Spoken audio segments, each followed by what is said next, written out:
Выходные в деревне – это прекрасно проведенное время на свежем воздухе и банькой. Что может быть прекрасней? Именно такие выходные однажды кардинально перевернули мою жизнь.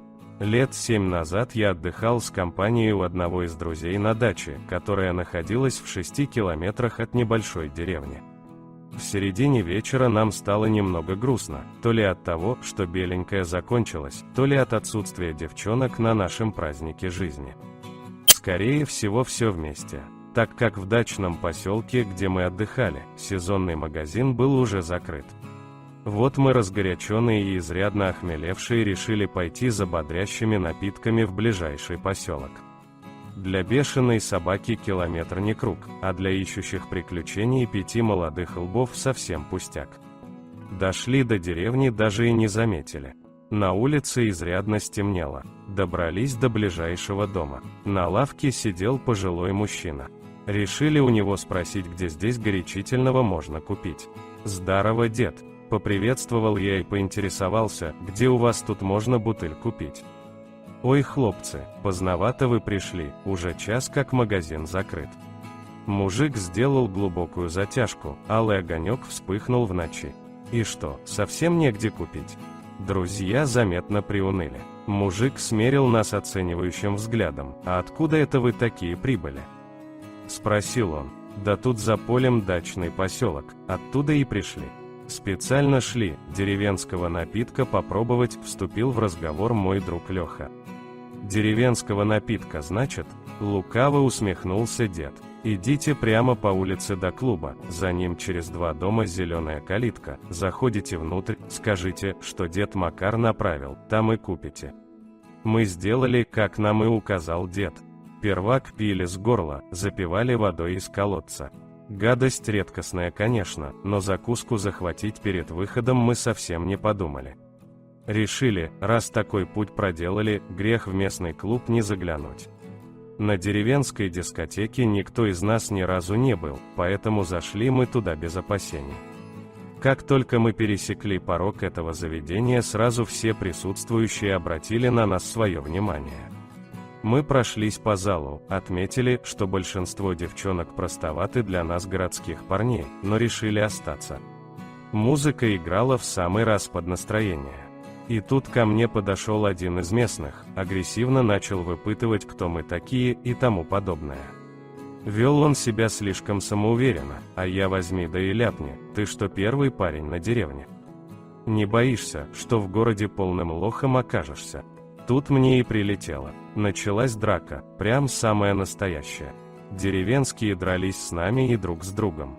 Летело все, от кепок до стульев. Был бы баян, то бы разорвали.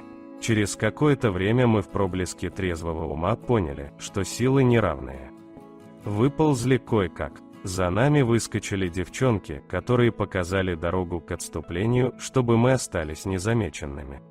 Одну из них звали Любой, она жила в городе, а в тот день приехала погостить к маме с тетей. Я взял номер телефона Любы, а через 1,5 года она стала моей женой. С Любой у нас родился сын, но, к сожалению, супружеская жизнь стала нас потихоньку тяготить. До развода, конечно, не дошло, но некоторое напряжение в отношениях имелось. Однажды летом к нам в гости приехала Любина мама, привезла деревенского молока и творога. Своего скота у нее не было, но когда соседи уезжали к детям в город, они поручали ей ведение своего хозяйства. Так теща доила корову соседей и ухаживала за ней. Поэтому каждое лето у нас в холодильнике появлялись деревенские молочные продукты. По приезду теща пожаловалась на то, что крыша стала протекать. Я, обрадовавшись этому событию, предложил свою помощь. Посоветовал остаться ей с женой и детьми в городе, а самому поехать в деревню крышу починить. Делав на пару дней, а сменить обстановку и побыть наедине с собой мне очень хотелось. Жена с тещей в итоге согласились, но Люба предостерегла держаться от ее тети подальше. Она женщина видная, бывший председатель иногда наведывался к ней в гости, о чем по деревне поползли слухи. Председательская жена скандалов не устраивала, оказалась мудрой женщиной, а посодействовала переводу мужа в город. Другие мужчины к Гале в гости не захаживали, но соседи уже оклеймили ее женщиной с сомнительной репутацией. Гале было около 50, детьми и мужем так и не обзавелась. Она жила в соседнем доме от моей тещи, но участок у них был общий, как и баня, которую я особенно любил. На самом деле я посматривал на Любину тетю. Сочная фигура, копна пышных рыжих волос, да и не выглядела она на свой возраст. Галя была на 2 года младше своей сестры, ухаживала за собой и имела жизнерадостный характер, чем привлекала к себе. Но лишнего я себе не позволял. Во-первых, жена всегда была рядом, а во-вторых, я не мог приступить свои принципы. Закупив все необходимые материалы для наладки крыши, я поехал в свой импровизированный санаторий. На пороге дома меня встретила Галя, ее уже предупредили о моем визите. Любина тетя ворковала вокруг меня весь день, то попросит воды из колодца для огорода натягать, то на чердак залезть. Там тетя просила вставить ей балку, которая уже год как отвалилась. Отказать я не мог. Так в хлопотах я повел свой первый день отдыха. Я сильно устал. В конце дня Галя предложила мне ужин со стопочкой за проделанную работу. Здесь я даже отказываться не хотел, о предостережениях жены я не вспомнил. Галя накрыла на стол, достала охлажденный первак, мы приступили к ужину. Галя трещала без устали. Мы выпили пару стопочек. Я почувствовал легкое расслабление в теле от тяжелого рабочего дня. Такой работящий мужчина, она внимательно посмотрела на меня. Повезло же Любе с мужем, Галя провела своим указательным пальчиком от изгиба моей руки к ладони. Приятные мурашки на моем теле сопроводили ее прикосновение. Я услышал, как ее стул скрипнул, тетя Галя ближе придвинулась ко мне. Ее взгляд проскользил от места прикосновения выше к моей груди, а затем к глазам. Мы встретились взглядами. Меня будто током ударило. От себя я не ожидал подобной реакции. Я отстранился от нее, и как трусливый мальчишка просто сбежал. Заснул, я на удивление быстро. Все следующее утро Галю я не видел, скорее всего она была на работе. Я занялся починкой крыши, но не переставал думать о своих вчерашних ощущениях. Я давно не испытывал такого трепета внутри. Эта женщина застала меня врасплох за ужином. Я позвонил жене и сообщил, что останусь немного дольше, так как объем работ больше, чем я планировал. Она с небольшим беспокойством приняла эту информацию и предложила приехать ко мне на помощь. Я уверил ее, что справлюсь сам, и моя задержка составит всего 1 день. Я не стал ей рассказывать, что все вчерашнее время я провозился с поручениями тети Гали, тем более не упомянул наш с ней совместный ужин. К полудню я уже собирался спускаться с крыши, так как не на шутку начало припекать солнце. Я обернулся, чтобы посмотреть, с какой стороны от меня стоит лестница, и мой взгляд случайно зацепился за окна Галиного дома. Окно было открыто нараспашку. Внутри хоть и была тень, но я видел прекрасно все помещение. В комнате, куда я смотрел, была Галя. Она стояла спиной к окну напротив зеркала, и я видел ее отражение. На ней было белое платье на бретелях. Галя стала развязывать шнурок на талии, платье оказалось с запахом. Она не торопясь сняла бретели со своих плеч, и белая ткань упала на пол. Галя осталась без ничего как есть, и я как только мог напрягал свое зрение, чтобы четче разглядеть ее очертания. Пришлось даже придвинуться поближе, но тут молоток, который лежал у моих ног, соскользнул и со звоном упал на оцинкованный лист. Галя обернулась на звук и увидела, что я за ней подсматриваю. У меня внутри все похолодело от страха, что меня застукали. Но она не стала прикрываться, а подошла ближе к окну, не отводя от меня своего взгляда. Она предстала передо мной во всей красе. Меня как будто парализовало. Так мы смотрели друг на друга с минуту, а затем она медленно задернула светлую штору и вышла из комнаты. Я еще немного посидел на своем рабочем месте, чтобы прийти в себя. Очухавшись, я решил все-таки спуститься вниз. Это было не совсем удобно из-за дискомфорта в штанах, вызванного увиденной картиной. К вечеру я починил крышу и рассчитывал, что следующий день немного отдохну, а затем поеду домой. После ужина мне захотелось растопить баню и как следует попариться. Я набрал в местном магазине пенного светлого и уже предвкушал сегодняшний вечер. Однако фантазии о Гале не покидали меня ни на минуту. Я понимал, что нравлюсь ей, но что-то предпринимать не собирался. У меня есть жена, однако в глубине души желал Галю как никого другого. Я растопил баню и пошел в парилку. Первый мой заход был недолгим, я обдался холодной водой и вышел в предбанник. На пороге меня встретила Галя. Она была в том же виде, в котором я застал ее сегодня днем. При свете лампы она была еще прекрасней. Я был ошарашен, но почувствовал приятное покалывание внизу живота. Только я открыл рот, чтобы ее что-то сказать, но она опередила меня, коснувшись своими пальчиками моих губ. Галя вплотную подошла ко мне, и я почувствовал прикосновение ее ко мне. В моей голове все затуманилось. Через день, я, как и планировал, вернулся домой.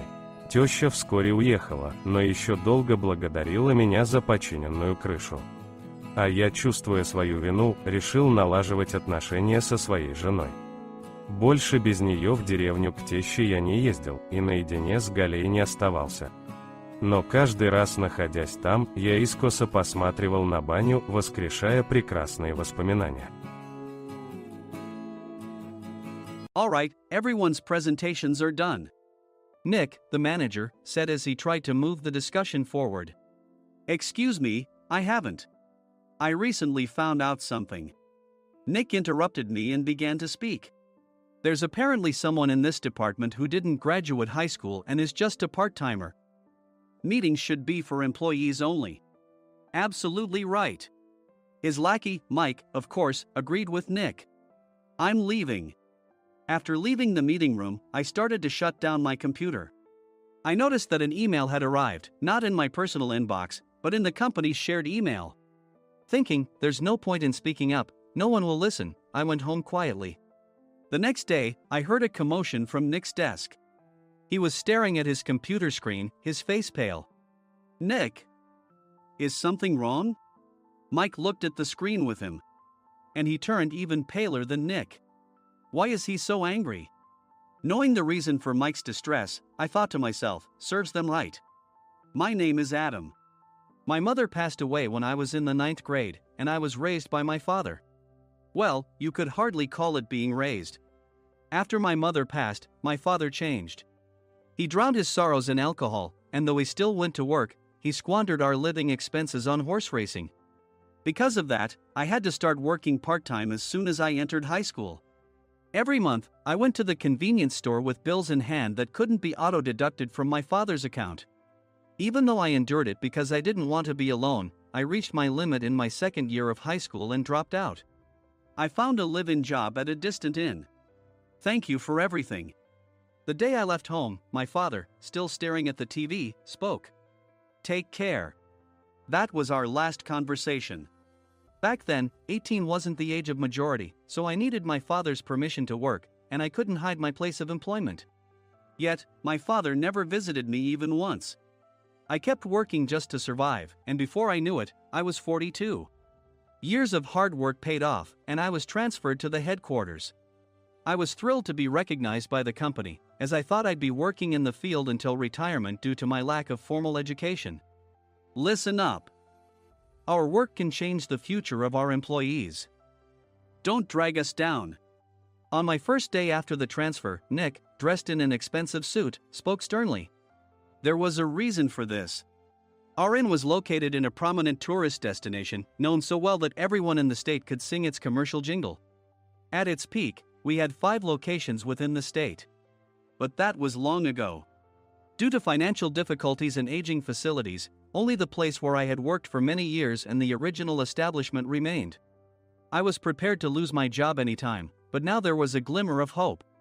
With the rise of social media, the tourist area where the inn was located started gaining attention again. Depending on how hard the sales department, where I was transferred, worked. We could either thrive or be forced to give up this prime location to the new hotel chains continuously popping up. For Nick, who had switched careers from another industry to strengthen our sales, this was a battle he couldn't afford to lose. I understood why he had to be strict. "I will do my best." Nick sneered at my enthusiastic declaration. "Did you not hear what I said?"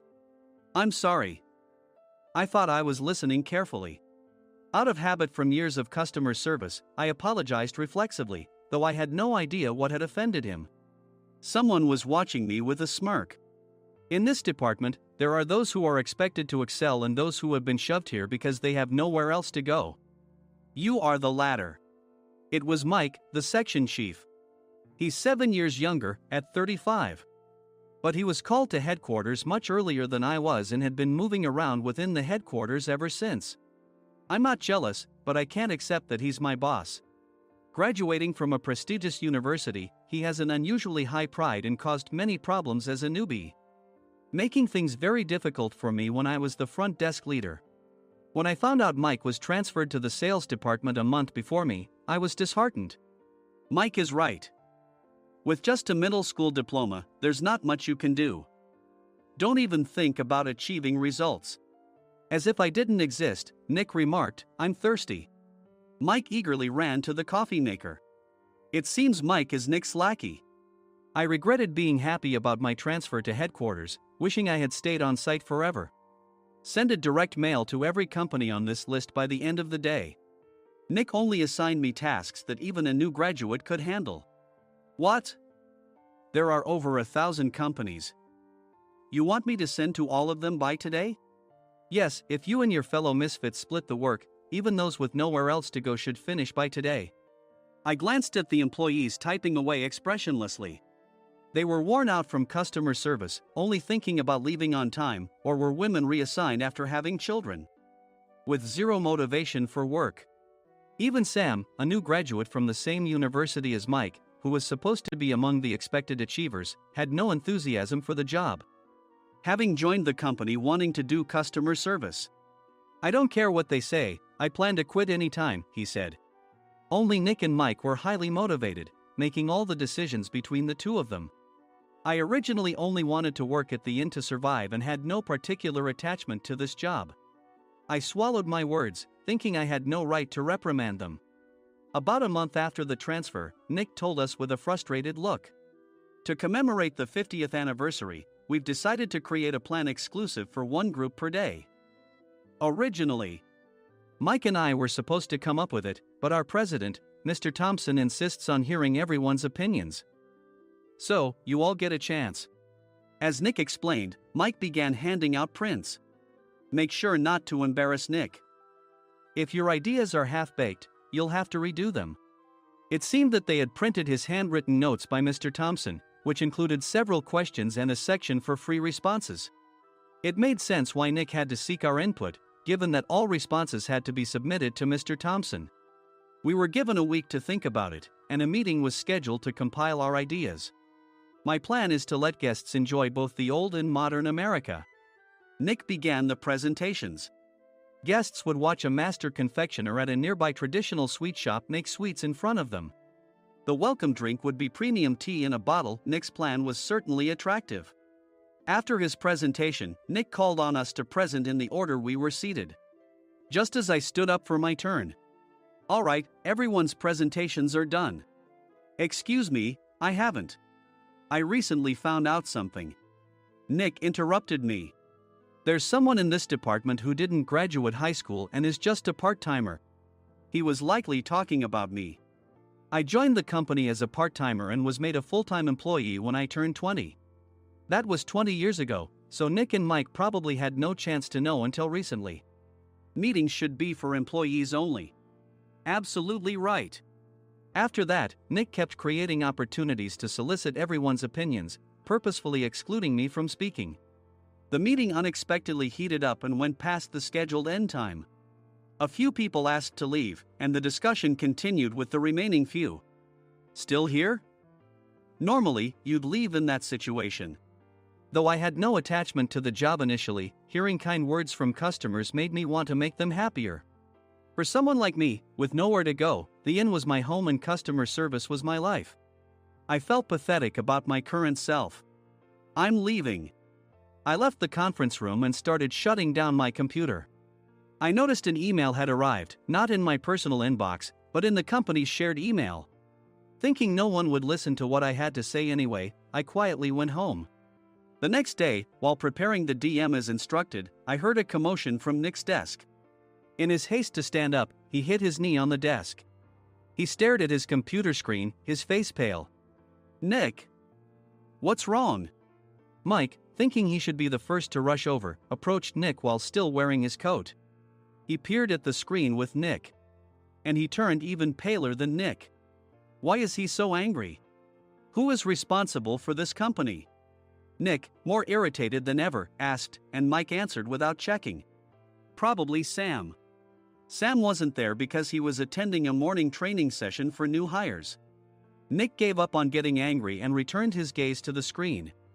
They were looking at an email that arrived right after the end of the working day yesterday. Apparently, no one, including me, had checked it before leaving. The email was from a large company that used us for their annual employee trips. The president and executives of that company also frequently used our services personally. President of the company, Mr. Mason himself, had declared that neither he nor his company would ever use our services again. Well, some companies cancel their employee trips or stop using our services due to financial struggles. Let's just move on. Mike kept wiping the sweat from his forehead with a handkerchief.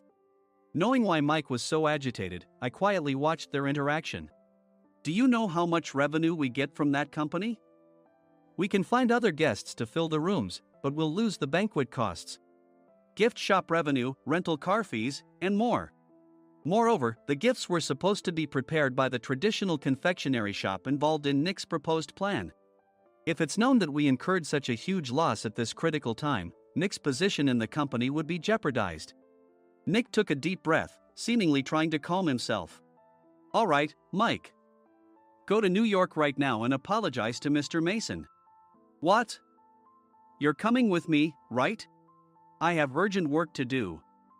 I trust you, which is why I'm entrusting this to you. Please. Mike, believing Nick's sincerity, agreed with a determined look on his face, saying, yes. That's Nick for you. Even if Mike went to apologize, Nick would shift all the blame onto him if the client didn't change their mind. Well, it was Mike's fault to begin with, so it served him right. About 3 hours later, Sam answered a call from somewhere and repeatedly apologized, saying, I'm very sorry. Everyone watched to see what was happening. After ending the call, he informed Nick with a weary tone. When Mike arrived at the client's company, he only made things worse, further infuriating Mr. Mason. He was demanding, get his boss here immediately. It was no wonder Sam was exhausted, dealing with such a call right after returning from training. What is that idiot doing? All right, Adam, you're coming with me. If sacrificing Mike didn't work, then I must be next. Normally, I'd want to refuse at all costs, but I saw an opportunity in this situation. If I can be of assistance, I'd be happy to join you. I obediently followed Nick, and we flew to New York. When we introduced ourselves at the reception, it became clear how serious the situation was, as the receptionist personally escorted us to the president's office. Angry voices leaked through the door, making both Nick and me uneasy. Excuse me. I'm Nick, the supervisor. I understand my subordinate has caused you trouble, and I deeply apologize. Nick, with his experience in the corporate world, knew enough to offer an apology before excuses. However, his customer service skills left much to be desired. I sighed as I saw Mike trembling like a small dog in the corner of the room. What kind of training are you giving your subordinates? Mr. Mason glared at Nick with a red face. The intensity of his gaze made even Nick take a step back. Regrettably, I joined this company only 2 years ago and was unaware of Mike's issues. I should have identified his shortcomings sooner. Indeed. I should have realized sooner. No sensible person would come to apologize and then give a lengthy presentation on the drawbacks of not using their in. Nick froze, his mouth slightly open. Suspecting the worst, I picked up the documents that had fallen to the floor. It seemed Mike hastily prepared these documents on the plane, listing the disadvantages. Disadvantage 1, if you change the venue for the company trip, employees might suspect it's for cost-cutting reasons. leading to a negative impression. Reading it aloud half-jokingly, Nick snatched the papers from my hand and checked the contents with a furious expression. Among the stack of documents was a receipt from a nearby convenience store's copy machine. I felt a pang of dread, hoping he hadn't shown the receipt as well. What do you think he said when I asked what kind of nerve he had to do this? I'm very sorry. Faced with the dire situation, Nick must have thought there was nothing left to do but apologize. In a voice smaller than I'd ever heard from him, he uttered words of apology. He said, "I'm a Harvard graduate. I don't believe I said anything wrong." Mike, what have you done? Forgetting his plan to pin the blame on Mike, Nick yelled loudly, even in front of Mr. Mason. "I didn't do anything wrong." "You're still saying that? Look at him." Mike pointed at me with a shaking hand. "I was assigned to headquarters in my 20s and now I'm a section chief. This guy only made it to headquarters at 42. Everything I've done proves I was right. So why are we losing the contract?" Having said his piece, Mike collapsed to the floor. "Of course. You were sent there because you had nowhere else to go." Mike never expected to hear such words from someone he looked down upon. He lunged at me, and Nick hurriedly stepped in to stop him. "Mr. Thompson told me Mike is a quick thinker, and to take good care of him." There's no way he was pushed aside. "Don't make things worse here." "He didn't say quick thinker, he said only quick-witted, didn't he?" I don't remember that part." I recalled the many troubles Mike caused when he was a newbie. When Mike was on the front line, his pride was so high that he never apologized to customers. Customer service, especially in our job, doesn't work alone. It brings both good and bad situations. If the front staff or housekeepers made mistakes, or the cleaning company didn't properly clean a room, one had to apologize to the customers regardless of personal fault. Mike, in such situations, would never apologize, insisting he wasn't at fault.